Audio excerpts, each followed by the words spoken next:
No vídeo anterior, nós chegamos nessa equação diferencial que descreve como funciona um circuito do tipo LC. E agora chegou a hora de resolvermos essa equação de segunda ordem. E a técnica que nós vamos usar é a mesma que usávamos lá nas equações diferenciais de primeira ordem, que é procurar uma função em termos de i que faz com que essa equação fique verdadeira. Então, é meio que chutar alguma função, substituir na nossa equação e torcer para funcionar. Se funcionar, a gente ganha. Agora, se não resolver, a gente vai ter que pensar em alguma outra estratégia. E continuamos nessa sequência até que chegue em algum resultado que de fato funciona. Pela minha experiência em derivadas e diferenciais, qual seria o melhor tipo de chute para esse tipo de equação? Bom, veja que nós temos aqui uma soma de coisas que tem como resultado o número zero. Para ficar mais fácil o raciocínio, vou reescrever essa fórmula aqui dividindo tudo por L.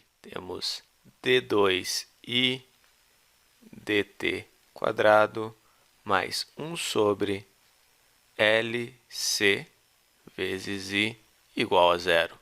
Então, olha só, o que eu tenho aqui é i multiplicado por algum fator que, de alguma maneira, vai anular todo esse termo aqui que representa a segunda derivada de i em relação ao tempo. Ou seja, esses dois termos aqui têm que ter o mesmo formato o tempo todo para se anularem. Tem uma função que eu conheço que, quando eu vou derivando, ela meio que não muda muito. E essa função é a exponencial. Então, o chute que eu vou dar vai ser baseado no seguinte. A função que gere a minha corrente em relação ao tempo vai ser alguma constante que multiplica pela exponencial do tempo multiplicado por um fator aqui escalar.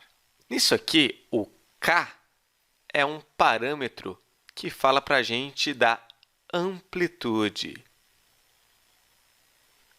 Ou seja, qual o tamanho do sinal que nós temos? E quanto ao s? Vejam que s vezes t é o argumento da nossa exponencial. Sabendo que nosso argumento não pode ter uma unidade, significa que s vezes t tem que ser um número puro.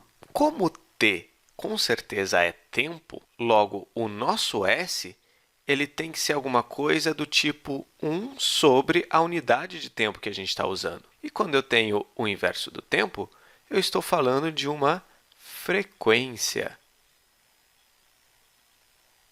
Em particular, vamos usar aqui frequências de radianos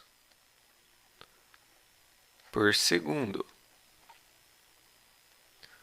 Então, essa aqui vai ser uma frequência natural. Com tudo esclarecido, vamos voltar à nossa função.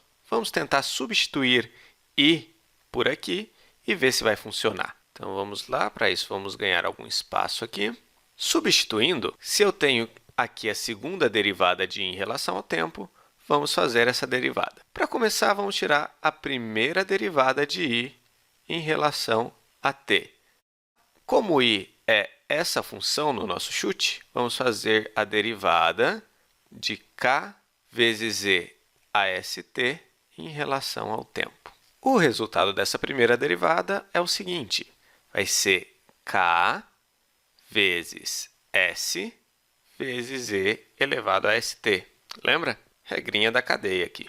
Ou seja, chegamos também numa exponencial como resultado. Essa foi a primeira derivada, mas como nós queremos a segunda derivada de i em relação ao tempo, agora nós temos que fazer a derivada desse resultado. Então, a segunda derivada dessa função é fazer a derivada de sk e elevado a st dt. Então, novamente, aplicando a regra da cadeia, teremos e elevado a st vezes a constante vezes a derivada dessa função, ou seja, aqui vai ficar s quadrado k. Agora que nós sabemos quem é a segunda derivada do nosso chute, vamos substituir esse valor aqui. Então, a segunda derivada de i é s quadrado k e elevado a st mais 1 sobre LC vezes i. E quem é o i mesmo? É essa função. Então, vezes k, que multiplica e elevado a st. Isso tudo é igual a zero. Veja que temos aqui um fator comum, que é k vezes e elevado a st. Temos nas duas parcelas dessa soma. Então, bora fazer a fatoração. Ficamos aqui com k vezes e elevado a st como fator comum, que multiplica o quê? O que restou? Aqui ficou s² mais 1 sobre LC igual a zero. Muito bem. Quais parâmetros aqui que nós temos na nossa equação? Aparece aqui KS, LC. Como LC são constantes que estão atreladas ao nosso circuito, né, que é o valor do indutor e do capacitor, nos sobra descobrir quem são os valores de K e S que vão fazer esse produto ser igual a zero. Uma coisa que daria certo é fazer K igual a zero, pois teríamos zero vezes esse termo todo, ficaria zero igual a zero e ia funcionar para a equação. Mas isso seria um sinal com zero de amplitude, ou seja, eu não estou colocando nada no circuito, o que é chato pra caramba. Então vamos ver se a gente consegue alguma coisa mais interessante. Procurando aqui algo mais interessante, será que a gente consegue fazer e elevado a st ficar igual a zero? Uma exponencial igual a zero? Acho que não. Bom, se o nosso tempo fosse infinito e o s fosse um número negativo, né, no infinito isso seria zero. Porém, eu acho que seria demorado demais chegar no tempo infinito, né? Então, vamos procurar outra coisa para a gente se apoiar. Portanto, o que nos sobra aqui é ver quando o que está nesse parênteses é igual a zero. Então, veja, o que será que acontece quando s² mais 1 sobre LC igual a zero?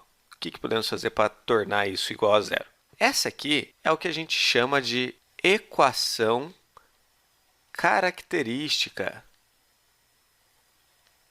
E vamos ver o que nós conseguimos obter quando resolvemos a tal da equação característica. Para isso, vamos ganhar um pouquinho mais de espaço. O primeiro passo para resolver isso não é muito difícil, não. É falar que s² é igual a menos 1 sobre LC.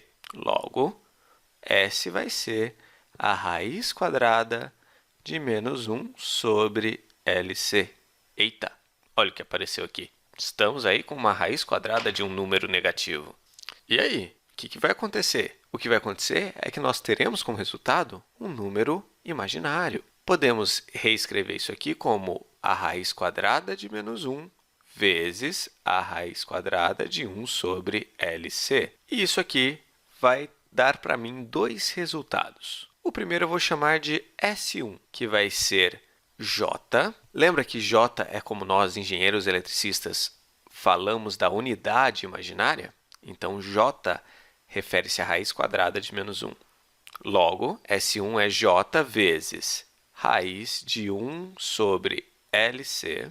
E o nosso S2 vai ser o oposto disso, menos J vezes a raiz de 1 sobre LC. E essas são as duas possibilidades que nós temos para resolver a nossa equação. Bom, ficar escrevendo esse negócio aqui é muito chato, né? Porque é um negócio muito grande. Então, eu vou dar um apelido para ele. Eu vou chamar de ω0 esse raiz de 1 sobre LC. Esse símbolo aqui, ó, é a letra grega ômega, minúscula, tá?